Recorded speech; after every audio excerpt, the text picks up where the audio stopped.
Hello, Happy New Year, Father Murr. Robert Moynihan, Happy New Year to you. It's great to see Who would have thought? Who would have thought we'd be on in 2024? Amazing, isn't it? Yeah, the years are flying by, They are.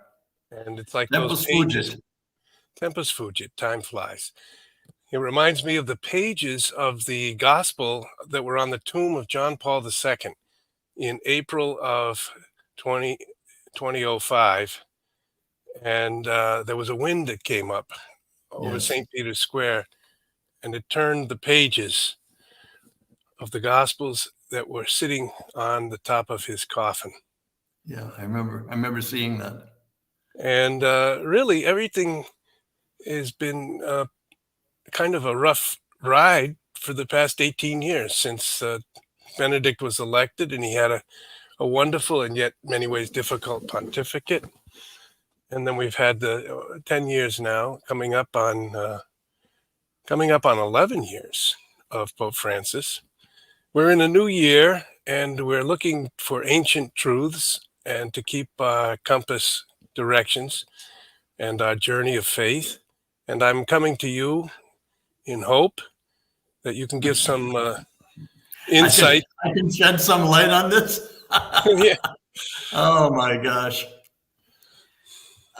Yeah. Where do we begin? Let me just start. I want to start with a quote that I just put on my website, and I think it's a beautiful quote. It's by Belloc. I'm sure you know this. For those who, I don't want people ever to lose hope. I don't want them to lose hope, especially not in the church, as chaotic a mess it may be in presently. Belloc wrote, "The Catholic Church is an institution I am bound to hold divine. But for unbelievers, a proof of its divinity might be found in the fact that no merely human institution conducted with such knavish imbecility could have lasted a fortnight." There you go.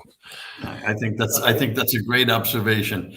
And you know, Robert, even before we begin, the conclusion. Let me put it this way. I had a great philosophy teacher for Aristotle, and instead of asking me a simple question at the exam, we had a 20-minute oral exam. Those are the kind where you have to really know what you're talking about because it's the professor and yourself alone. He asked me, "How many causes are there?" I said, "Well, Aristotle writes about 4 causes, and if you add the instrumental cause, 5 causes." I said, "Very good." He said, "Of those 5 causes, which is the most important?" And I was ready to tell him what the 5 causes were, but I wasn't ready for him to ask me to think in the exam, right? And I took a moment. I said, "Well, there's the first cause, the material cause, the formal cause, the efficient cause, who, the instrumental cause, if there was any tool, And the final cause." the final. And then, I said, "The final cause." He said, "That's right. Why?"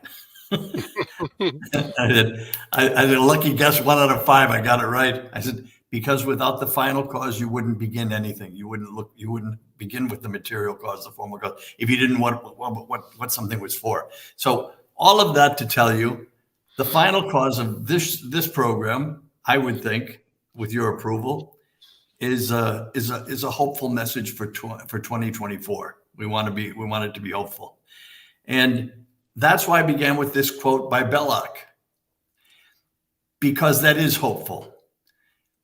When we understand that the church is an incredible institution that actually has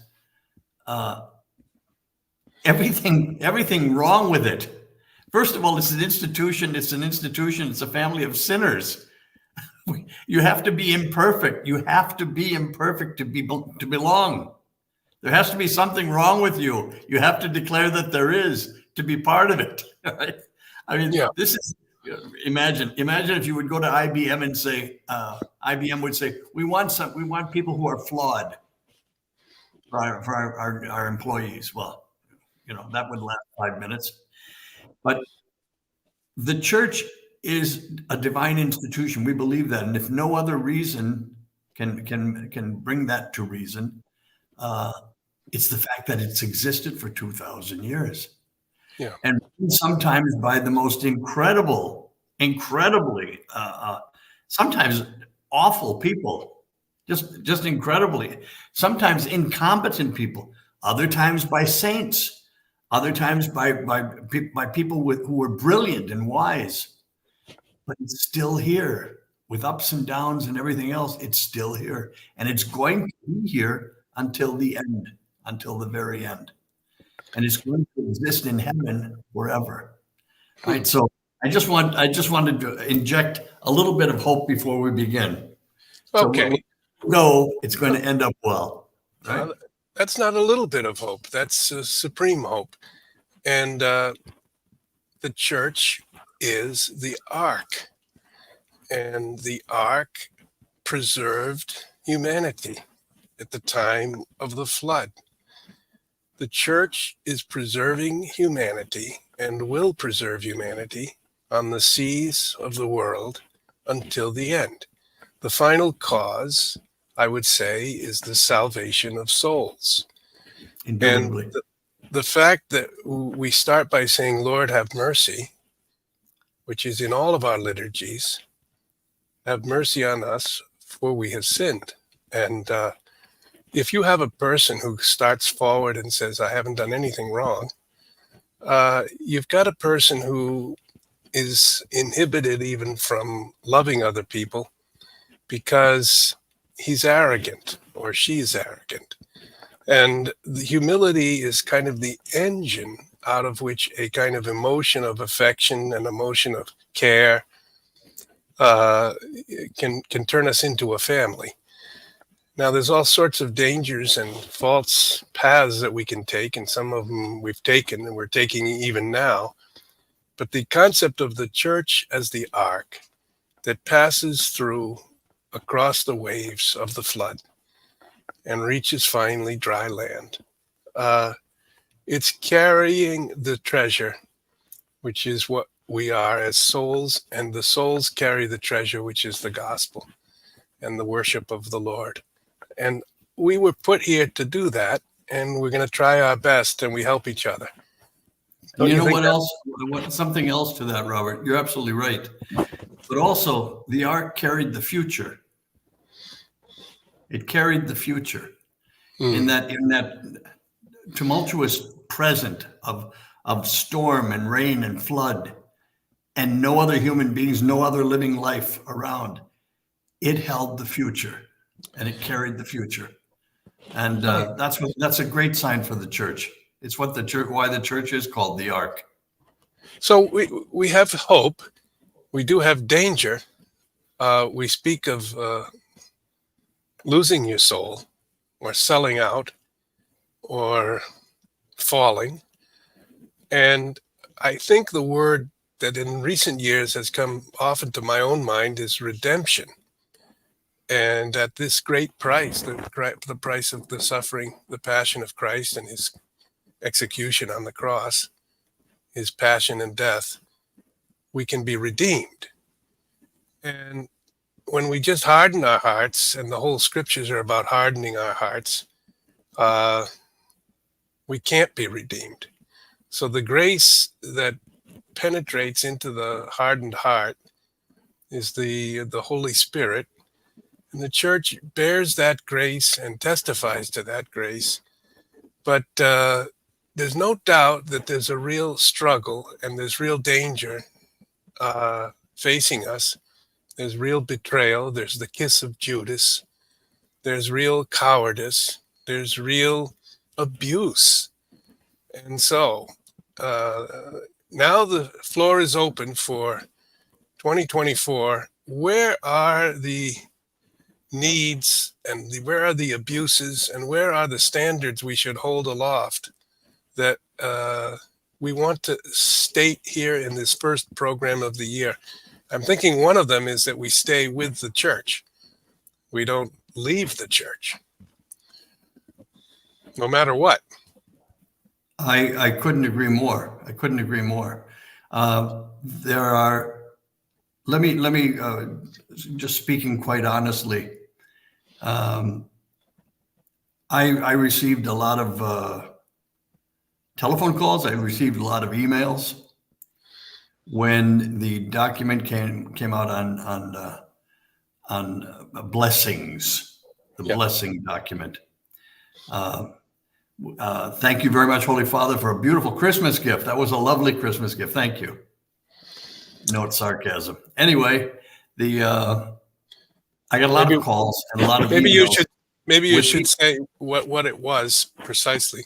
Oh, State- the blessing of same-sex unions was one of them. Irregular unions also, people who were living in adulterous unions, in fornication, also those unions. Any kind of union that is not legitimized, that is not seen as legitimate. There were blessings to be given. You know what kills me, and I'm not going to get into it here. The hair splitting. It's funny because the left has always accused the right, whether it be in politics, religion, social settings. The left has always accused the right of splitting hairs, being very legalistic, and this. I read the document that the Pope signed on the blessing of same-sex unions, of irregular unions, let me put it that way. And it is exactly that. It's hair splitting. yeah. It's exactly that. It's exactly what it is. It's anyway, I was hit with a lot of questions by a lot of people, and actually many people told me they were leaving the church, that they've had it. This was it. That was it. Had a lot of long conversations about this with those people, and letters with those people to encourage them to stay, and if need be, to fight for what's right. You know, we've had the faith, Robert, handed to us. You and I belong to a different generation. I even before you. We had the faith handed to us. We didn't have to fight for it. We didn't have to survive. How many of our relatives, you're Irish, I'm part Irish. I remember hearing the stories of what it cost the Irish Catholics to remain Catholic. They were very much alive in my family. A lot of people suffered for that. Also the people all over suffered that they have the faith that was passed on, that to gain that faith. We didn't have to suffer too much. We haven't had to suffer too much. There are a lot of things that have been happening the last 50 years that I didn't like, didn't agree with, I see as wrong, but I never had to face something that was doctrinally incorrect, something that required my voice, my person, where I would have to risk something. Never had that before. We have it now. We have it now. And I think eventually this is going to make stronger believers of us. Precisely because we have to fight for what's right.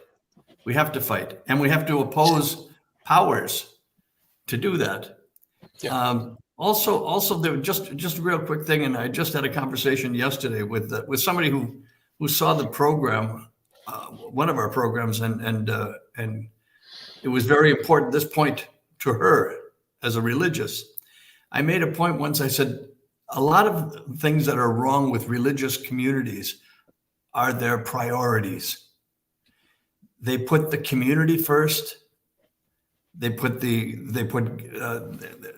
community first, the God second, the church third. It's not that way. It's God is first.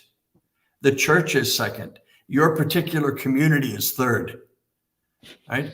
We've got to get our priorities right. Now, we're coming to a situation where we're going to have to put that in practice. Who's more important? Well, the law of God is more important. We know that. That's first and foremost. And now we might have to suffer because we believe that. That's fine. That's fine. It's a question of kind of put that old saying, put your money where your mouth is. Put up or shut up, right? Yeah. And we're coming to that. We're coming to that. Ultimately, we know that everything is going to turn out for the good. Things are going to be better. We know that. But nobody's crazy about this part of it, of the suffering part of it. Nobody's crazy about Good Friday. We all would love Easter Sunday without a Good Friday, but you can't have it that way, right? So we're going to have to go through some testing, being tested, which is exactly very biblical, isn't it? Adam and Eve were tested. Moses was tested. Our Lord himself was tested. Right? We're going to be tested too, to see if our fidelity to God is properly ordered. If we're willing to pay for that. I think, anyway, my 2 cents or 5 cents, I think it was more than 2 cents worth. Well, the time of testing is here. I sometimes think of a picture where someone has fallen into a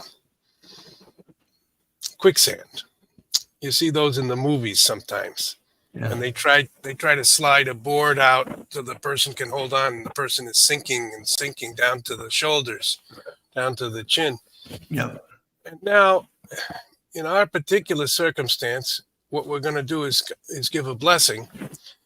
And we're not going to say, okay, in whatever way possible, we're going to try to emerge from the quicksand. And there's a lack of love that hides itself within a kind of external form of charity. You hit it right on the head, Robert. You hit it right on the head. That's right. Go ahead. And if you have a whole society which, believe it or not, is changed during the last 50 years, so that students would look forward maybe to going on a date and holding someone's hand, or maybe having a kiss on the cheek. And we've gone into a pornographic society with these pleasure islands and these thousands of children disappearing and being trafficked. And it's an abusive society, almost unbelievably. The church has tried to stand always in favor of the dignity of the person, of the dignity of the soul, the dignity of the relationship, the dignity of marriage. But we've been fighting continually against a type of exasperated expression of freedom, which wants every traditional way of behaving to be set aside. And what we're discovering is children in middle school now are saying they're confused. They're not sure if they want to have a date with a boy or a girl, or and on and on and on. And I have to say, billions and billions of dollars have been spent on this. Yes. Presenting these images. So it's not an even battle. It's not like it was the 40s or the 50s or even the 60s. This is 2020s, and humanity is detached from all prior taboos, all prior patterns of life, as if they were all mistaken, as if they were all harmful to women. The patriarchy must be destroyed. And the church, with a wonderful Blessed Mother, and the church with a wonderful image of the family, and the church with societies which live together in the form of families, monastic and conventual lives, and families which supported each other and were extended families, have great treasures. These are treasures, but our whole society is spending money and time to destroy all of this. And I want to stand against that. Yes, you're absolutely correct, Robert. You're absolutely correct. I would I would disagree somewhat with one aspect of what you said. I do not believe that the church has, for the last 50 or 60 years, that the church has really entered the battle. I don't believe that. I don't believe that. I think we gave up years ago, and we started accommodating ourselves to what is, go with the flow, this, that, and the other thing. You know yourself that many priests have stopped talking about heaven, hell. Well, if they talk about anything, they talk about heaven. Nobody's going to hell. There is no sin. Everything is relative. Relations have to be open. We don't take a stand. Our bishops have not taken a stand. Therefore, they leave the priests floating in the air. We have nothing to stand on. We have no one who is going to come to our defense at all, even if we would preach the gospel as it's supposed to be preached. We gave up years ago. One of the things we did also in the United States and in Canada and around the world, we started accepting, this is the late 60s and through the 70s, we started accepting government monies for our schools, for our education. And the government says, yes, take the money, please take the money. There are a couple strings, there are a couple conditions. Well, we bought into that. We did that to ourselves. And we should have known better. Many of us did, but it didn't matter. We didn't have strong leadership to stay the course. That's where I would disagree. We haven't been in a fight. We have not been fighting. There have been great fighters. You know them, pro-life people. You know them. I know them. But as a whole, no. As a whole, we've failed. That's where I would disagree. But the rest, you're absolutely correct. Okay. Well, I mean, we're talking about the nature of the human person. We're talking about societies over generations and centuries. Obviously, there can be developments. There can be new technologies, and we certainly have quite a few of those. And we've seen them come already in our lifetime. Instantaneous global communication. We didn't used to have that. However, Robert, how about this program, Robert? Just what you and I are doing right now. It's a miracle. Yeah. Who would have ever thought this possible 30 years ago? It's impossible. So great tools, right? I have to put into this sort of kettle of thought, which we're cooking up here to come to a conclusion, I hope, which will be hopeful, which is that it's going to be a wonderful fight where we're going to stand and deliver. And what we will deliver is what has been handed down to us. And what I noticed in Rome in recent weeks was that it can be summarized in what I said to you before we started the program. There was a cardinal who said to me that he has, in one word, the task that he sets for himself and for his confreres: de-Europeanization of the church and of the world. What this is a hatred of European culture.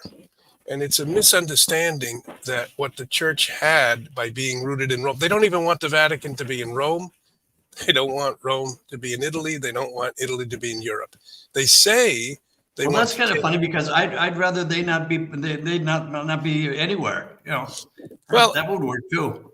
Something has happened where they regard all of this, maybe the vestments, the Latin, the gestures, the Romanitas, everything. They regard it as somehow flawed and needing to be sort of swept away, tabula rasa.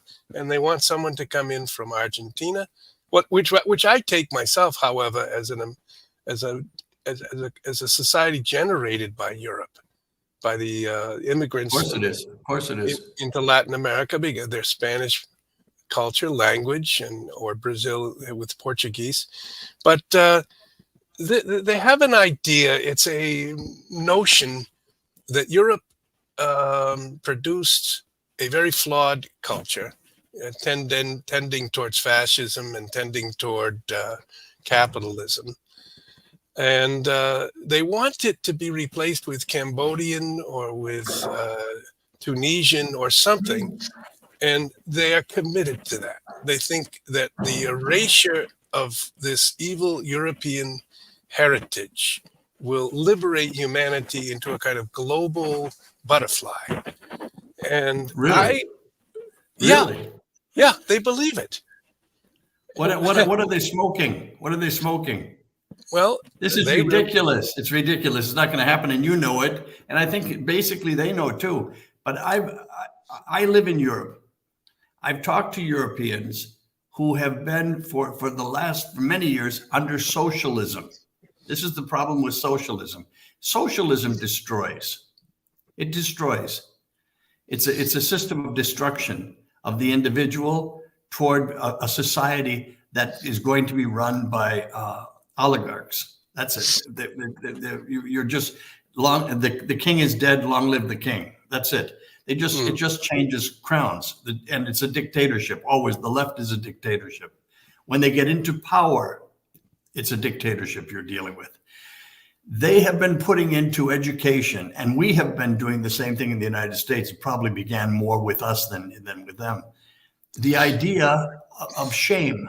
They should be ashamed of their heritage. They should be ashamed of their history, They should be ashamed of their language, of their customs. They should be ashamed of their religion.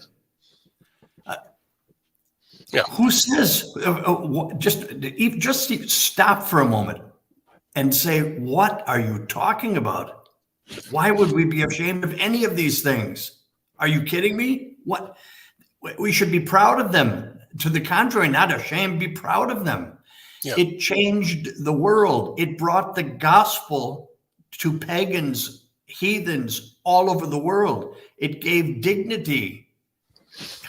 Look, if you're going to tell me that the woman, for example, just an example, that women in the world have dignity today, and you're not going to look at Jesus Christ as being the reason, as Christianity being the reason for that dignity, you're lying to yourself and you're lying to everyone around you. Yeah. Christianity gave that dignity. Christianity was against slavery. Christianity educated. What are we talking about? Absolutely. It's a lie. It's a lie. It's a lie what they're doing. And we're swallowing it. Okay. This is crazy. No, this is the central point, really, that the struggle we're engaged in has been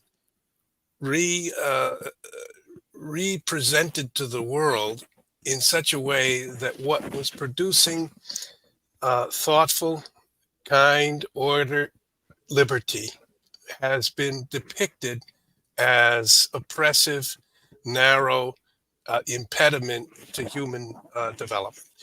And the amount of time, energy, money, and media spent on this project is extraordinary. And that's why the counter offensive here, which we are introducing in this program, and in all the other things that we do in our books, etc., is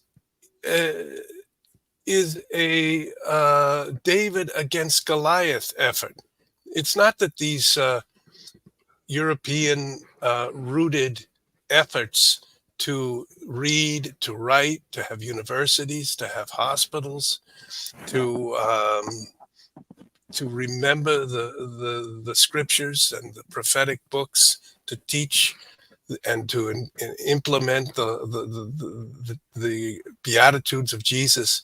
All of this was a beautiful, incredible panorama of history, which when we were young, we were taught to be the thing that we should study and embrace. Louis IX, before he became King of France, kneeling all night in prayer that he would become a good king. Saint Stephen of Hungary, who founds his nation. On and on. Saint Ignatius of Loyola, who's hit by a cannonball, his leg is fractured. He's in deep pain and sorrow, doesn't know what to do with his life, and he decides to put everything to the greater glory of God. Ad majorem Dei gloriam. Person after person, group after group in a long history of our church brought humanity forward and provided hope, provided clean linen, provided uh, water, agriculture, and it's now depicted as an oppressive, uh, judgmental, violent, uh, uh, human project, which is the opposite of what it truly is. Yes, Robert, I agree. It's being presented that way. But the problem is that we ourselves who know better and our leadership who should know better, and I believe they do know better, they're just cowards to speak up, are not saying anything. We're not fighting back. We have been letting for at least 30, 40, 50 years maybe. Our language has been changed. The meanings of words have been changed to get across subtle ideas of liberation. Our history has been rewritten. They're rewriting history as we're talking. When you looked at that insane summer that I could not believe what was happening in our country of tearing down statues, they didn't even know what they were doing. It was a mob mentality. And our government at that time in the United States, just as our church today, stood back. Nobody did anything.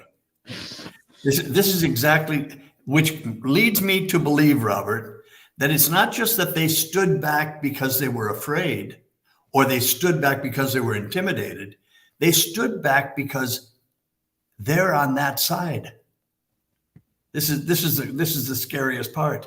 They also believe that. As you're saying, a cardinal told you that this is about the Europeanization of the church, right? All right, well, that's exactly. Well, whose side do you think he's on? He's on the side of de-Europeanizing the church. It's not that this is the problem. It's over there. No, they believe that. They want that to be. Why they want that to be, I don't know. I'm not exactly sure. Well, the answer is they regard it as a restriction on their freedom to do all sorts of things that are. Wait a minute. They regard what as a restriction? This European culture, with its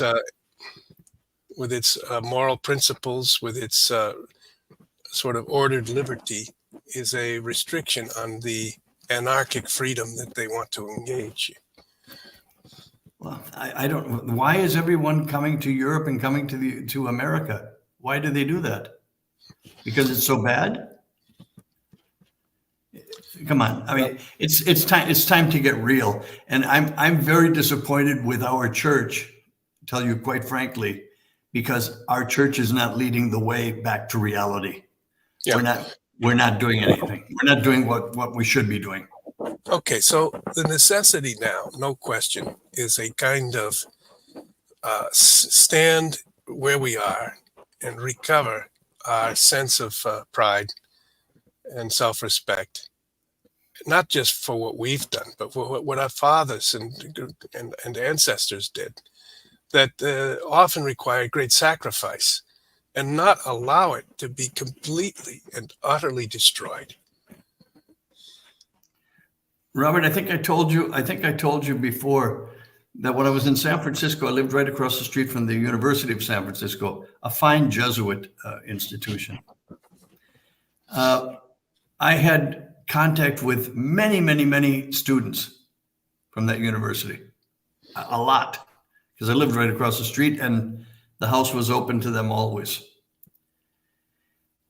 I am not exaggerating when I tell you that at dinner or lunch or in contact with them, the vast majority, we would start talking a little bit about history. I would hear something that they would say and I would challenge it. The majority of them, Robert, I'm not kidding you. These are university students, did not know that we had a civil war in the United States. These are American students. Yeah. Not forget who won. They didn't even know there was a war. Our own history, we don't know our own history. How can you be in love with something that's not yours and not even know yours? It's amazing. It's amazing. And this was programmed for years. This has been going on in our educational system. It just has. It's been happening on purpose. And the people who woke up years ago are people who homeschooled their children and grandchildren. They really did. They saw what was coming down. Well, now we're facing it. And the problem is that we're facing it now in our own church, the church that should have been acting according to right reason for decades and has not been clear. Now we're at a crisis. It's a funny thing, Robert, but I've talked to a lot of priests too have contacted me. And those priests feel the world is here against me, and now my own church is here against me. And I'm supposed to be a child of God and a defender of Jesus Christ. But I have the support of neither. This is a very precarious situation. Very, very, very, very upsetting for most people. And we're talking about the clergy. The clergy are ready to, they're getting very upset. Many of them. Well, I do think there's a necessity to recontact one another and to recommit to one another. And we're a little bit separated. Why that is the case, I'm not so sure. We're divided into factions. People say we're divided into clans. Michael Matt at the Remnant is always saying, let's reunite the clans or gather the clans, because one by one, they'll all fall by the wayside. Together, they're not so easy. But we need to. But Robert, that's true. But there, if you look at a lot of the clan issues, they're divided over issues that are not. I know I'm going to get in trouble with them for saying this, but they're not fundamentally absolutely important. Now you're treading on. I know. But we could talk. We're in a major war, Robert, and there are still people who want to get upset about something that happened in 1960. We have to get real if we're going to win this. Later on, we can talk about what should have happened in 1958. All right. Later on, we can do that. But right now, this is a crisis. We're being hit on all sides by a real battle, by a war, and we really need to be united. We do. I'm going to second that. I recognize you can be very concerned about something that occurred in 58 or 56 or 55, some little and not so little liturgical change that was a preliminary to another step and another. However, I've got a woman writing to me. She's lost her daughter. And she says it's spreading, and people are being consumed in this wood chipper of a society. Yes. And if you care and love your fellow man, you're going to have to say, I somehow postponed for a moment the battle over 1955, and I try to draw a line in 2024 and say, let's try to care for some children. Let's try to stop one or two that are going to be completely destroyed. Well, it's also Robert, we're facing issues right now of natural law. I mean, these are not I like this and you like that, vanilla and chocolate. We're talking about absolute human essentials to understanding what is right and what is wrong. This is where the battle is being fought. Now, what I was encouraged a lot by were the African bishops, their response to this. It was fantastic. It was incredible to hear from these African bishops say, no West, Western civilization over there, especially the United States, we don't want your money. We won't take your money if it comes with these conditions. When they say to Rome, no, Rome, we're not going to implement that. It's going to be forbidden here because it's not right. This is magnificent. These are the hero. You know what, Robert? A secret wish of mine. I'll admit it here. I would love to live long enough to see an African Pope. I would love to live long enough I would love that. It would be fantastic. Especially one of these men who right now are so brave as to stand up against what is being called right and is wrong, defending what is right. Yeah. Fantastic. No, you're absolutely right. The Hungarian bishops just issued a statement saying they will give blessings to individuals, and they cut through everything. They're not going to bless any couples at all. Robert, we never needed a document for that. I did that. I don't know any priest. I don't know any priest who denied a blessing to an individual who asked. Don't know one. No. So, but you can't. I told you the one blessing that I did refuse when I was 2 weeks in Mexico as a young priest. A man came and asked me to bless a knife that he was going to use to kill his wife's lover. I said, I can't bless the knife. I'm sorry. That's one of the blessings that I refused. I refused this on more or less the same grounds. Well, I mean, one of the stark truths about the church was that it required certain sacrifices. We used to have them in the Lenten fast. We used to have them in the all-night fast before Sunday Eucharist.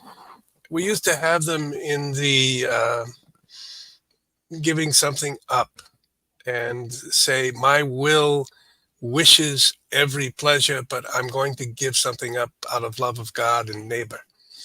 Now, in some way, the entire structure of our faith shifted towards a kind of resurrection Christianity since the 1960s that regarded giving things up as a kind of neurotic repression of one's legitimate desires.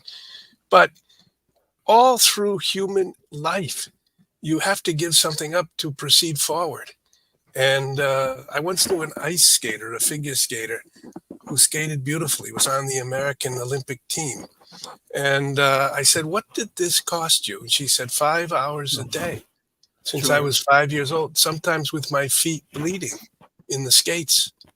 In other words, when you commit yourself to your family or to your studies or to your farm, you're looking at everything, and you're not looking at your sleep, although you've got to keep your sleep or you'll get sick. But you're looking to carry forward a project. And if you're looking at sculpting your soul to make it a little less selfish, you have a series of ascetic practices. All of this has been set aside. And the culture, as a consequence, has many people who have never experienced any limitation on their desires. That's right. That's fundamentally important. We're missing the whole idea of sacrifice. And you're right. We were brought up with an idea of sacrifice. Can you believe this, Robert? Believe it or not. Many times as a child growing up, and even as a teenager, I would put a small pebble in one of my shoes as a point of penance. Seriously, even in high school. And it bothered me, but I was going to dominate. I was going to win that frustration. And these are the small things. I remember one Lent, one of the sisters said, give up something for Lent, right? And somebody said, it was so hard. She said, well, listen, what's your favorite candy bar? And I think he said Snickers. She said, well, give up Snickers and eat Butterfingers for 40 days. Just something, deny yourself. That was the key. Deny yourself. No one has denied himself or herself of anything. these last years. Okay. Anything I can grab and get and consume is mine. It's really bad because we don't know how to give up anything. That's one thing. Another point is our educational system, which is a disaster. Especially the American educational system, I think is one of the worst in the world, generally speaking. I remember too being a guide for the information office at the Vatican, going through the Vatican museums. You remember the hallway of tapestries? Yes. I went by there more than one time when there was a group of American students being lectured to by a guide explaining the tapestry. Now, all of these are biblical stories made into tapestries. They're fabulously beautiful, outrageously beautiful. None of those students, because they don't know the Bible, they have no idea of the Bible, they didn't know what they were looking at. They had no idea what the slaughter of the holy innocents, the visitation, it meant nothing. They were looking at colors. They had no idea of the art. We've really got a lot to do. We've really got a lot to do if we're going to be saved. If we're going to save ourselves. If we want God to save us, we've got to cooperate. Well, I'm thinking of the question of the integrated personality, and we kind of have the slogan, and it's our culture, just do it, or what we forget is that our enemy often is ourself. And the first enemy we must defeat is that person who said, cut this corner. It's like that green angel or the red angel and the green angel on your shoulder. And, cut this corner, maybe steal this or cheat this and you know what one of those little demons on a shoulder always says? You deserve it. Yeah. Treat yourself. You deserve that. Yeah. See, we used to say, what is the price of your soul? And people would shudder when they were 7 or 11 years old. They would say, I would never take $1 million or 100 million for my soul. It's infinite. Right. But people are selling their souls now for 1,000. For less than that. Yeah, they're falling. And so the real dignity and the real restoration of our humanity and our dignity as human beings in the image and likeness of God starts with this battle for each of us to stand even against ourselves. When ourself wants to say, take the easy path.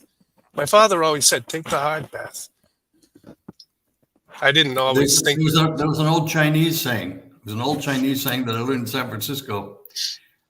Everyone would change the world. Every man would change the world, but few would begin with themselves. Okay. So I think also that other cultures know this. I don't think even it's a... you know what culture knows it, Robert, in the United States? Our Asian community knows it very well. Very well. Incredible. The discipline that their children go through and endure for studies, for piano, for music, it's amazing. But they have the idea that you have to sacrifice for greatness, and they understand that, and they insist on it. So it looks like we're coming to New Year's resolutions, Father. I'll try to keep my mouth shut next year. this coming year. No, I'll try not to be so opinionated. No. More positive. I think that we have to commit to engaging the battle up and down the line, but we must recognize that spiritually speaking, it's got to start somehow with the rebuilding of our interior castle. Absolutely. And then castle by castle, we unite and we create a bulwark against the insidious invasion of ideas, of lies, of promises, of fake which is tearing our country and our whole world apart. It's tearing our church apart. Yes. And as you pointed out, and correctly so, the hard way is the right way. The disciplined way is the right way, not the easy way. What does our Lord say about the easy way? He talks about wide and very narrow, doesn't he? He said, Yeah. aim for the narrow way, the straight and narrow. Stay on the straight and narrow, because wide is the path to perdition. Right? I cannot tell you, my father, often as I left him, he would say, keep to the straight and narrow, Bob. Yep. Well, that's it. To the straight and narrow. For wide is the path to perdition. Okay, so I think we'll come back to this question with a series of proposals about how to keep to that straight and narrow in practical ways. Return to a pattern of prayer, return to the liturgy, return to study, return to silence, and return to true love of neighbor, which is not simply to accept everything, but to try to go toward what the true good of that soul would be. And Robert, if I may add to that list, which is a noble list, true love of self, a proper love of self and of dignity, of self-dignity, self-worth, the real one. That we would be afraid to commit sins, not out of fear of heaven and not out of fear of hell, but out of offending our dignity as children of God.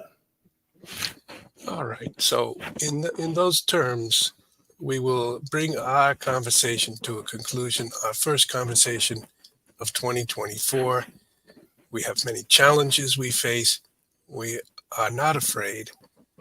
We feel borne up on the strength of the Spirit of grace, not of ourselves, but it's inspiring us to try to renew everything that always was already taught to us, and try to help everyone on this podcast and in our writing in this effort to hold and speak the truth in love that has been handed down to us.